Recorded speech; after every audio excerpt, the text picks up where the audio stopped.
Assalamualaikum warahmatullahi wabarakatuh. Alhamdulillah nahmaduhu wa nasta'inuhu wa nastaghfiruh wa na'udzu billahi min syururi anfusina wa min sayyiati a'malina. Man yahdihillahu fala mudilla lahu wa man yudlil fala hadiya lahu. Ashhadu an la ilaha illallah wahdahu la syarika lah wa ashhadu anna Muhammadan abduhu wa rasuluh, amma ba'd. Kapten pengurusi,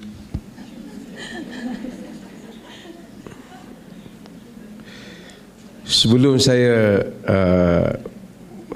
ucap kepada tetamu-tetamu yang terhormat ini, takut saya lupa, negeri Perlis saja tanpa indera kayangan.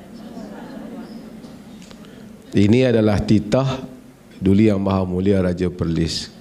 Kerana indera kayangan ada unsur indera kayangan yang dianggap ada unsur dewa,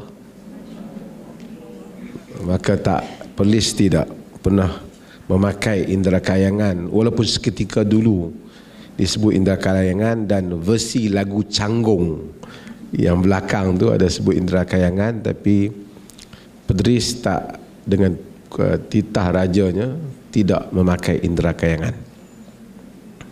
Kerana indera kayangan tu ada video pasal indera kayangan, ada unsur kedewaan.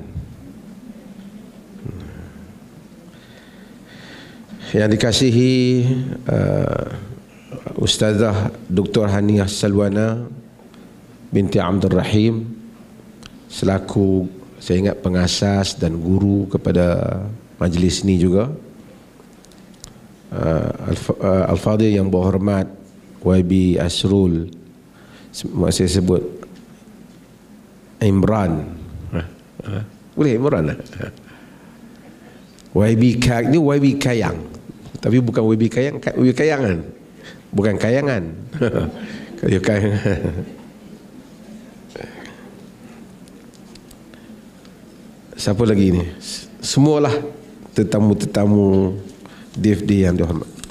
Saya ingin sebut beberapa hal sebelum saya teruskan. Saya nak tanya, pasal tadi ada sebut harap Negeri Perlis bagi peruntukan sikit. Berapa kehadiran ni berapa? Berapa banyak kos untuk satu orang peserta hadir?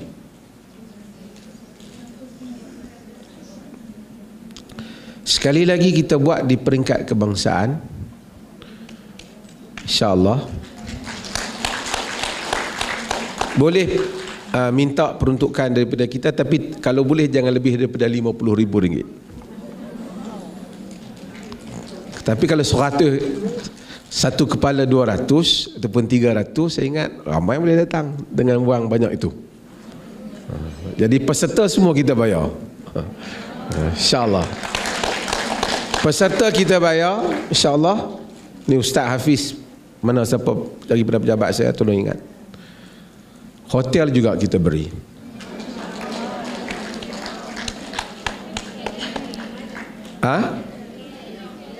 Buat di KL. Di KL buat, tapi kena buat di Perlis. Hotel kita beri untuk orang KL. Orang Perlis duduk rumah sendirilah. Yang di Perlis ni duduk rumah sendirilah. Yang KL hotel kita bagi, insyaAllah. Cuma minta pihak penganjur buat sedikit kertas untuk kita lah. Kalau tidak susah audit kita. Terima kasih banyak kepada penganjuran. Saya suka, kerana saya ni kadang-kadang selalu jugalah orang datang bawa untuk tahnik anak dia, dan selalu saya tanya nama apa. Sekarang ni ramai orang dibubuh nama, diambil nama dalam internet. Kadang-kadang nama tu dia bunyi cara ejaan Melayu tu, dia tak bunyi makna yang sebenar, kan? Jadi Melayu ni dia tak bunyi. Kalau dia belajar iliterasi dalam universiti tu, dia boleh bunyi. Tapi bila dia tak belajar, dia bunyi. Kadang-kadang Iz, dia bunyi Is. Muhammad Is. Malam saya kata, apa maksud Muhammad Is? Muhammad Iz. Jadi ya, kadang-kadang dia sambung dengan bahasa-bahasa lain lagi. Bahasa apa, Iran dah, Turki lah, sekarang macam-macam lah. Tapi kalau nak bahasa Arab, seperti mana yang disebutkan dalam bahasa Arab. Bahasa Arab ni elok, cantik sebutan dia. Tapi oleh kerana kita bila bubuh nama anak umpamanya, kita tak sebut ikut Arab. Daud, kita sebut Daud. Sulaiman, kita sebut Sulaiman. Tak sedap lah.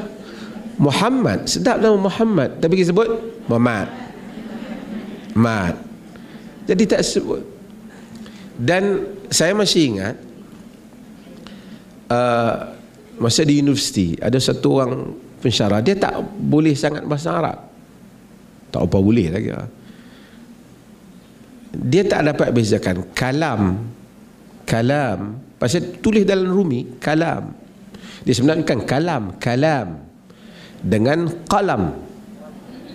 Ada qaf, ada kaf. Yang kaf tu panjang, kalam, perkataan. Qalam ni pen. Wal qalam, pen. Jadi dia kata kita tak boleh, ini tak betul ini, semua kena tulis dengan Q. Saya kata tak. Kalam makna lain, qalam makna lain. Jadi sebagian orang dia rasa lebih ain, lebih Arab. Tak. Sebab tu dia sebut qari dan qari'ah. Bukan qari'ah. Qari'ah tu ataupun undi tu qari'ah. Qari'ah. Selalu bila saya tengok musabaqah Quran, dijemput qari'ah. Qari'ah. Ketuk tu qari'ah, qara'ah. Undi pun Arab boleh kata qari'ah. Kerana azan pun sama. Hayya 'alal falah. Falah maksudnya tanah lapang, ardun falah. Hayya 'alal falah, baru nama kejayaan. Jadi pentingnya menyebut. Cumanya antara hulu dengan tidak hulu di dalam melampau-lampau di dalam menyebut huruf ni. Huruf ni senang. Seperti mana yang disebut oleh Al-Imam Al-Jazari tadi. Dia tulis satu buku, satu muqaddimah, dia pakai Manzumatul Muqaddimah fima yajibu ala qari'il Quran an ya'lamah. Al-Imam Al-Jazari. Dan siapa yang boleh Arab ni, dia boleh tengok. Ada Syekh Aiman Suwaid syarah, boleh ambil silsilah dia di dalam internet pun ada, di dalam di YouTube boleh tengok, untuk mempelajari bagaimana sebutan-sebutan Arab. Huruf dia bila disebut dengan baik, sedap bunyi dia. Sedap bunyi dia. Macam tadi ain, orang utara ni bagus, dia senang sebut ain. Ain dia sebut. Sebab dia ayak pun ayak. Tak nak sampai ayak kan, ayak lah, tapi ain okay. Sebahagian negeri dia susah nak sebut ain. Sami'na wa ata'na, dia sebut sami'na wa ata'na. Jadi tak boleh. Jadi ada utara tak. Tapi kalau orang tu sentiasa melazimi Quran, dia akan tahu. Nabi SAW memuji kabilah Al-Asy'ariyin, kabilah Abu Musa Al-Asy'ari. Kenapa Nabi SAW puji mereka? Kerana Nabi kata dalam hadis yang diriwayatkan oleh Al-Imam Al-Bukhari, Nabi SAW kata, inni la a'rifu aswata rufqati al-asy'ariyin bil Quran. Aku tahu bunyi suara Al-Asy'ariyin yang membaca Al-Quran hina yadkhuluna bil-lail, apabila masuk pada waktu malam. Bila masuk waktu malam, Nabi kata, aku tahu kabilah Asy'ariyin. Asy'ari ini kabilah macam kita kampung-kampung. Maksudnya dia kabilah, puak-puak dia beradik dia, Asy'ari ni, the tribe. Aku tahu, Nabi kata, wa a'rifu manazilahum, aku tahu rumah-rumah mereka min aswatihim, disebabkan suara. Bila malam, tuan-tuan, perempuan banyak perempuan. Bila malam, kenapa bila malam kita lebih dengar jelas daripada siang? Sebab apa? Nabi kata, wa inni la a'rifu aswatahum wa inni la a'rifu manazilahum min aswatihim bil qur'ani bil lail. Aku tahu suara mereka, dengar suara mereka baca Quran itu pada waktu malam. Pasal apa lebih dengar? Kerana lebih sunyi. Kenapa malam lebih sunyi? Sebab tak banyak pencemaran bunyi. Siang cuba kita dengar, malam ujung kampung kita dengar. Sebab bunyi lain tak ada, tak ganggu. Lalu bunyi mudah kita dengar. Sekarang zaman Nabi tak ada mesin, tak ada bunyi kereta. Tentu lebih jelas lagi bunyi suara. Nabi kata, Nabi tahu rumah mana yang baca Quran tu suara mereka bil Quran bil lail. Wa in kuntu lam a'rif lam ara manazilahum, walaupun aku tak nampak rumah mereka hina nazalu, ketika mereka turun bin nahar, pada waktu siang. Siang aku tak tahu dia ni rumah di mana, tapi malam aku boleh tahu suara ni rumah tu, suara ni rumah tu. Sebab apa? Sebab Al-Asy'ariyin mereka baca Quran pada waktu malam. Nabi puji dia, Pak. Satu kabilah yang puak-puak mereka tu baca Quran. Nabi kata, wa inni la'arifu wa a'rifu manazilahum, aku tahu rumah-rumah mereka min aswatihim bil Quran bil lail, disebabkan suara mereka dengan Quran pada waktu malam. Nabi puji Asy'ari. Pada zaman Nabi suara bunyi tak ada. Bunyi siang mungkin kereta kuda saja. Malam lebih jelas. Maksudnya aktiviti para sahabat membaca Quran pada waktu malam adalah sesuatu yang berlaku sejak pada zaman Nabi SAW.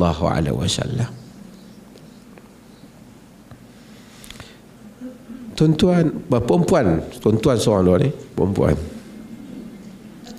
Saya nak sebut sikit lah tu, dua benda dah main dah. Ni ahli dah belajar Quran. Quran satu keajaiban. Bacalah Quran, terutama apabila kita tahu makna Quran. Bila kita baca Quran semasa kita tahajud malam, kita rasa setiap malam kita mengembara dalam hidup ni. Kita berdiri baca Quran. Mungkin sebahagian siapa yang tak ingat Quran, dia boleh letak mushaf di depan dia yang besar. Quran ni macam saya sebut pada banyak, dia bawa kita naik ke langit, turun semula ke bumi. Pergi ke zaman Musa dan Fir'aun, pergi ke zaman Nuh, pergi kepada cerita para anbiya, balik pada cerita zaman Nabi, hadir semula kepada kehidupan kita, pergi ke syurga, melawat neraka. Pada satu malam yang mungkin sejam kita berdiri, kita dibawa mengembara untuk memahami makna hidup ini. Itulah Quran. Sebab tu Quran dia tak ada tajuk yang pertama cerita Nabi Musa, berikut adalah cerita, dia tak ada. Setengah orang tanya, kenapa tak ada Quran, tak buat tajuk-tajuk senang? Tak. Quran dia membawa ruh kita. Dan kita tak akan tahu hal ini kalau kita sekadar mari belajar majlis macam mana nak sebut Quran tapi tak baca Quran. Sebab tu ni bagus dah sebut huruf Arab. Lagi bagus lagi kalau belajar memahami makna-makna Al-Quran. Maka Quran itu hidup dengan diri kita.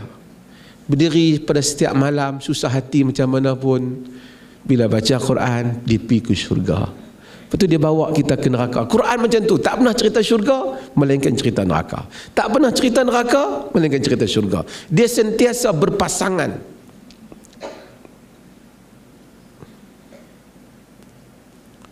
Hidup banyak hal yang mengecewakan.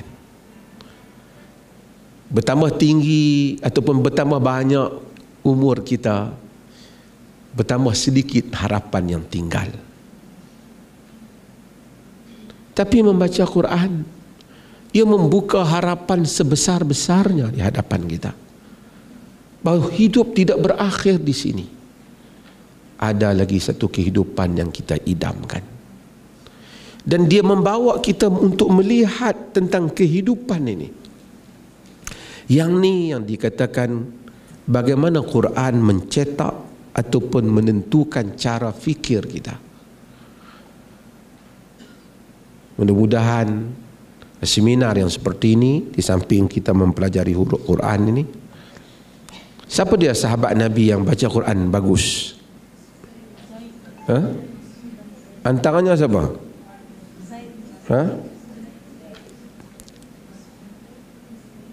Lagi antaranya Abu Musa Al-Asy'ari. Dari kabilah Asy'ari tu, mereka ahli Quran. Nabi kata ke Abu Musa, "Lau ra'aitani, jika engkau melihat aku, wa ana astami'u li qira'atika, ketika aku sedang melihat kepada mendengar, astami'u li qira'atikal barihah, ketika aku sedang mendengar bacaanmu semalam, laqad utita mizmaran min mazamir ali Daud, engkau telah diberikan seruling daripada seruling ali Daud, keluarga Daud. Daud itu sendiri Nabi Daud alaihissalam. Maksudnya Nabi yang Quran turun pada dia, dia suka dengar Abu Musa baca. Sebab Abu Musa baca, wah, sedap. Nabi Musa saja sedap.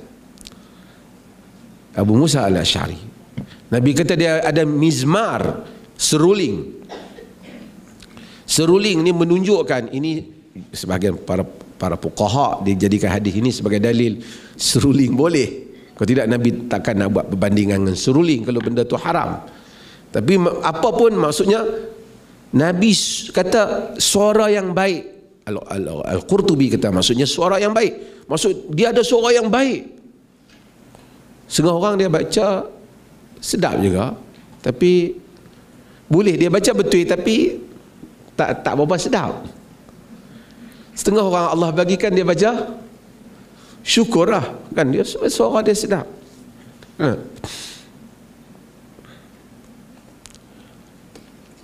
Kita dalam dunia ni dan dunia Islam ni, kebanyakan ni kita baca qiraat apa?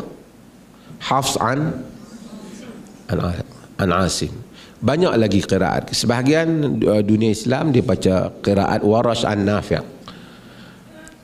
Pasal apa Hafs an Asim? Dia banyak, salah satu sebabnya ialah kerana politik. Iaitu pada zaman dahulu ketika kerajaan Osmaniyah, qiraat ini yang diangkat. Sedangkan banyak lagi qiraat yang lain, semua qiraat tu diterima.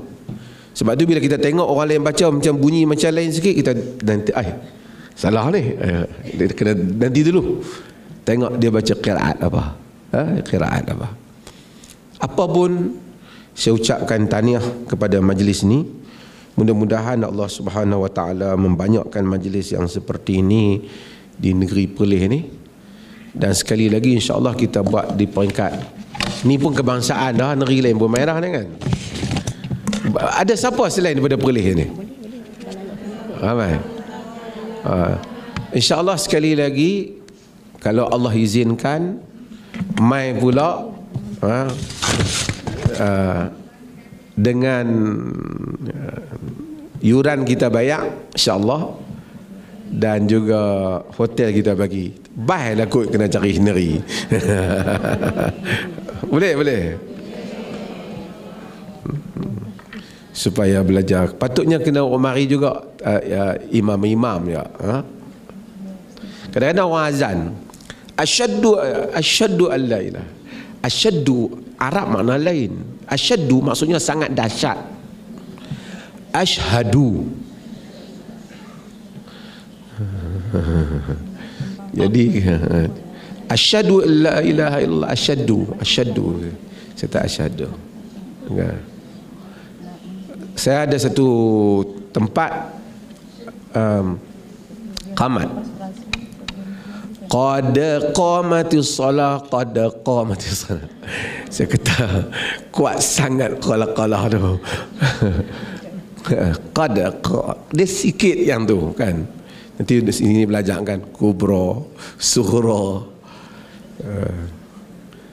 Jadi mudah-mudahan Allah Taala rahmati saya dengan ini. Bismillahirrahmanirrahim, merasmikan seminar sifat huruf Arab.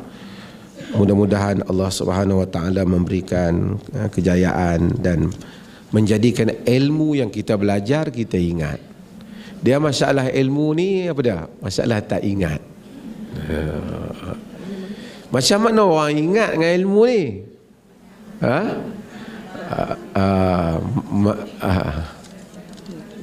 Masa ilmu nak ingat dengan amal.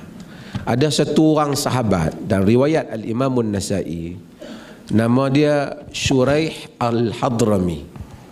Satu hari orang sebut tentang Shuraih Al-Hadrami pada Nabi sallallahu alaihi wasallam. Nabi bagi sikit komen tentang dia. Nabi kata la yatasawwadu al-Quran, la yatasawwadul Quran. Maksudnya Nabi kata dia ni tak tidur dengan lupa Quran. Maksudnya sebelum tidur baca. Sama ada komen tu Nabi komen baik untuk dia, ataupun Nabi memberikan satu signal pada orang yang tidur langsung tak ada baca Quran apa. Ataupun Sabtu malam tak baca Quran. Kita ada beberapa surah yang Nabi tak tidur, la yanam hatta yaqra'a apa dah? Alif Lam Tanzil dengan Tabarakalladzi. Jadi Nabi baca, khususnya kita baca surah Al-Mulk, dan sabit dalam hadis yang sahih. Jadi orang yang tidur, orang tua lebih ingat lah kan. Kadang-kadang tak dan. Kalaupun tak ni, bangkitlah tengah malam. Saya ingatkan diri saya last ni. Ni perempuan juga ahli-ahli ibadat. Saya sebutlah dalam beberapa majlis. Kalau ada majlis hebat, orang ramai dapat jemputan, kita orang tak jemput. Dan kita tu orang tak jemput. Kita tengok kawan kita dapat jemputan, orang ni dapat jemputan, kita orang tak jemput. Tentu kita rasa apa? Kecil hati. Kita kata, apa tak kena aku ni yang dia tak jemput, dia marah apa kat aku. Betul tak?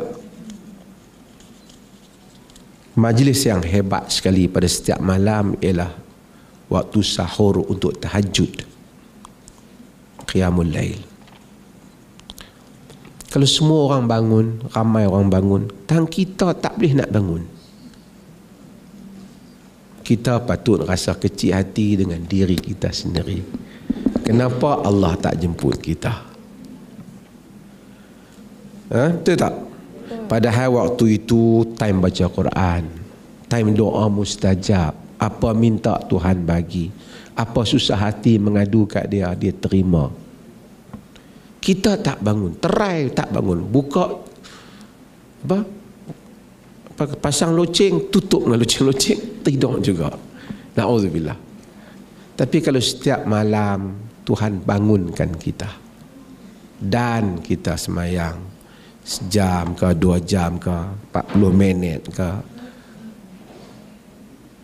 walaupun orang lain tak jemput kita pergi mana-mana, tapi kita sentiasa ingat setiap hari ada majlis yang sangat penting dalam hidup ni.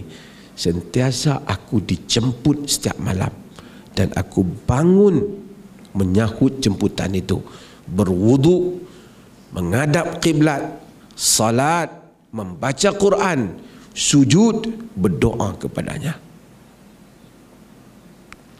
Itu sudah baik daripada dunia dan segala isinya. Itu adalah kebahagiaan. Tak apalah hampa tak jemput mana pun, Tuhan jemput aku setiap malam. Tapi kalau orang pun tak jemput kita, Tuhan tu pun tak panggil kita, kita susah hati. Betul tak? Doa banyak-banyak supaya Allah tak jadikan kita miss setiap malam untuk hadir membaca Quran dan juga berdoa kepadanya, insya-Allah. Sekian, wassalamualaikum warahmatullahi wabarakatuh.